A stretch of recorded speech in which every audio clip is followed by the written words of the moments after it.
Welcome back with Indian Trace. I'm just going to jump off on this in a place where the wind's not too strong. I am traveling to a site. Welcome back to Indian Trace. Can you see across there? All the way across there. A couple really great trees. I've come from down there, but all the way across there is a site you've heard me call Whitestone in the Archaic. And look at this panoramic. Right up here is, and take a look at this. You're talking about eastern central North Carolina, North American Indian artifacts. This right here is what this kind of region, which is Site 4, puts out. This is my honor point for today. So that's why I'm out here. That's why I'm checking things out and taking a little extra time at lunchtime today and just giving up my lunch, really. I don't mind. Bolt out, run. We're gonna make a little trip through the woods here and cut through, see what we can see and share. I had a couple thoughts that I really wanted to get out there and share with you guys and show you this. This is a really great point. They worked every inch of it. It's sort of serrated. That base is not broken at all. They sort of just made two angles on the bottom of it. It's a great point though. Great point. And that is the kind of stuff, it's so bright out here, I don't know if that's coming in, I hope it is. That's the kind of stuff that you can find out here. Of course, makes it worth coming out here, doesn't it? I mean, look at this point. It's a thing of beauty in anybody's book. So that motivates you. Now there's plenty. I mean, I've got Saponi, excuse me, bobbling you around. I've got Saponi up here, and we're gonna cut through to another area. Saponi is up through here, down over the hill. But this is dirt, as you can see. And in North Carolina, some of this stuff is dirt all winter and watered down. But you might be shocked. Even though we're in Indian land, and I have a couple thoughts on the North American Indian today that are really cool. Learned them last night and reading a little bit in some of the books I have. As we look out here and just take a second to pause before I start traveling a little bit through a cut through. Only up here at the very end of that irrigation line is there a spot that they either camped for a little while or what have you. All this dirt, I've turned it inside out, not found a flake. You know, and that's interesting. And all my thanks out there for everybody who's out there, as always.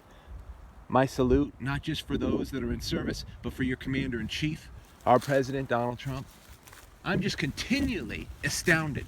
I have leaders who are fantastic teachers, both in the church and outside. World leaders that I listen to. I hope you've been listening and doing homework to listen to the council and the news briefs and the meetings that our president is having with major continent and world leaders. Japan, he had a fantastic bunch of meetings. Look at this place out here. With the president of Japan. I guess they call him presidents there, but the leader came over, they played, and they just spent hours and had some great conversations, great talks. And then the president, prime minister of Canada. Then yesterday, Benjamin Netanyahu from Israel, and the way they talked to one another, the way they talked. What you have to discern is whether or not you think they're posturing, whether or not they're just making things up. And there's a bunch of turkey vultures around here. Nice day, isn't it? I don't think they're posturing, but let's reverse it all in and go back to the North American Indian, because we're in Indian land and we're going to cut through here.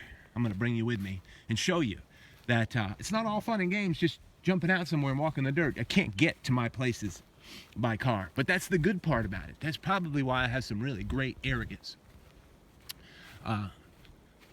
Untouched areas. Now, when it came to North American Indian, I was reading something last night that was really profound. For when this North American continent, here in North America, especially Canada, started to be populated, there were a series, if you will, fingering series, spattering of groups that came through ages, separated through times that they came into the nation. We're gonna get across. This is gonna be fun for you. You're gonna be like, what on earth is happening? Because I know my way, but I don't know what it's gonna look like on here. We're gonna try it, but we're gonna leave this area out here. It's wide open, isn't it? That's what you get in North Carolina's coastal Piedmont. Great stuff. I hope it's as good as what I see with my naked eye. So, when they came over in groups together,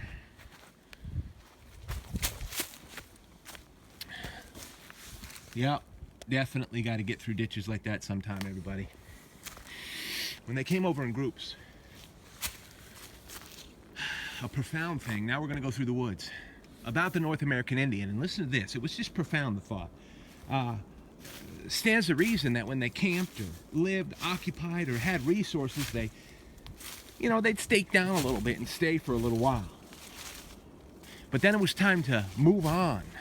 And for whatever reason motivated them to move on and populate, they did. It had to be both a matter of numbers and a matter of resource. And the funny thing is, when they moved on, we have to realize they didn't just leave nothing behind, leave no memories behind. Because if they did, then they'd go to the next spot, and then the spot they came from would be, how should we say? Look at this. This is tons of prickers out here. Look at this. We're talking about the North American Indian and the population of North America. If they did just move on, if you will, and leave behind looking for greener pastures and resources ran out, that happened sometimes. But many times, the places that they were, they had to work on everything in terms of resources. And if they left and they did not leave behind a memory of a site or people to populate the site, then you'd simply go on and on and on, and every site that you come from would be empty. And then the population, the peopling of North America really wouldn't happen in terms of the way they think it did. More like the spreading of water slowly trickling or being soaked up across the sand, if you will. And then they would leave, and this is a theory, possibly, groups behind to habitate an area that had enough resources to provide for them, and then they'd have splinter groups go out and look. Groups that were self-sufficient, that had enough males and females and mates and what have you, and they'd move out with their children. And they'd find different places across North America to live. And then the same thing would happen again, whether it took a 10-year, 15, 50-year period to check out the resources of the environment. And then they'd have another pulse across North America and moving south. You know, what was really interesting to me about that is that what that does is it helps you understand the dispensations we're talking about in the artifacts that I find, and the artifacts that you find. Because sure as you live, there was a whole lot more, and it took a whole lot more time, and there was a whole lot more going on, and how it happened and how the multiplication process took place than we understand. That's why it's fascinating. I just came through there. I'm not wandering. I know my way through it. There's actually a game trail that I follow. Can you see it? Anyway, don't want to get carried away too much on here, but we're going to get out here, and then we're going to hit the road, and we're going to run. If I don't trip, I'm trying to get by these prickers.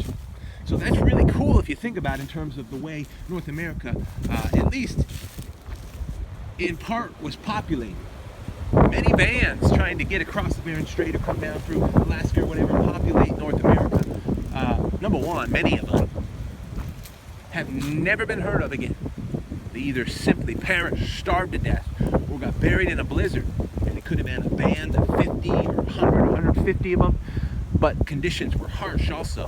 See, I made my way out to where I know another whole Indian land is, and I know all the spots.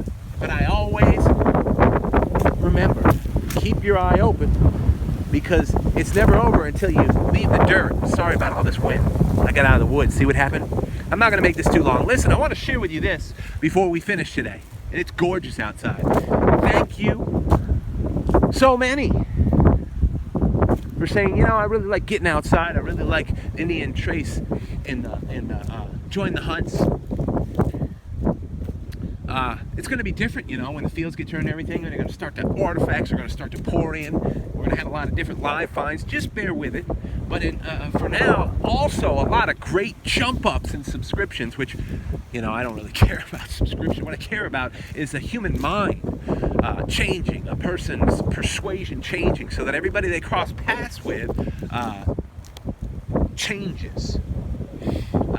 something about the way they do something or the way they think about something. And that's why I get political interest things, because the artifacts we collect, they are politically related. The lives we live are politically intertwined. Things are going on right now, but there's you know what, I don't want you to get down. The modern news media and the stupidity of the Democratic Party are a bunch of crybaby, whiner, spoiled brats having fits still, because in every avenue of government they have lost power. They hold no levers of power anymore. The political interest link that I have on here with Steve Pieczenik, Dr. Steve Pieczenik, whose credentials are renowned. Follow them out. Over to a road here that I use. I don't know what I'm going to do here to get out, if I'm going to get out in the open. Let me just finish this.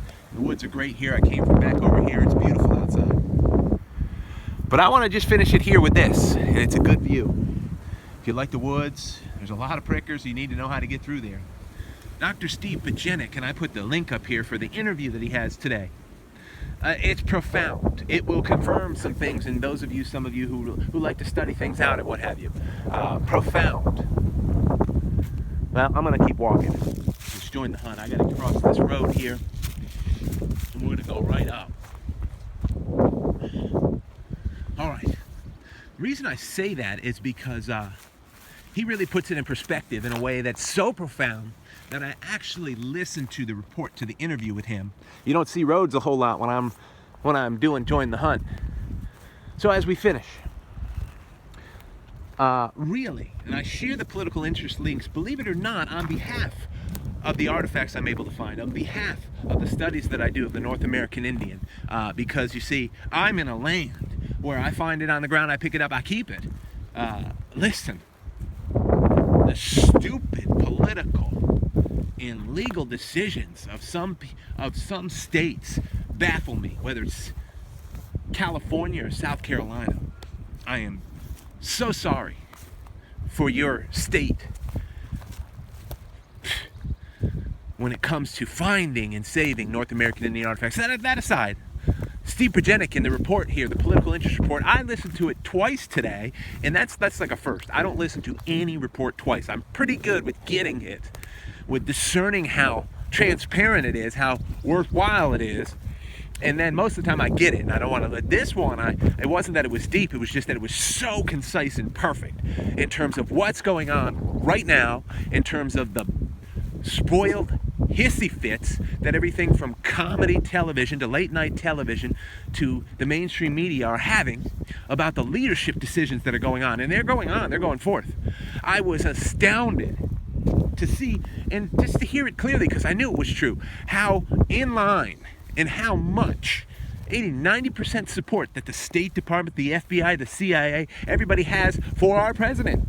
In the military, for that matter, and you wouldn't know that by listening to the news. They completely support him. There's a small group of hissy fit, having a pity party group that, of course, does not support him. And they are the big mouths. They are the ones that control the mainstream media. So you hear it barfed all over television, which is the reason I never watch it.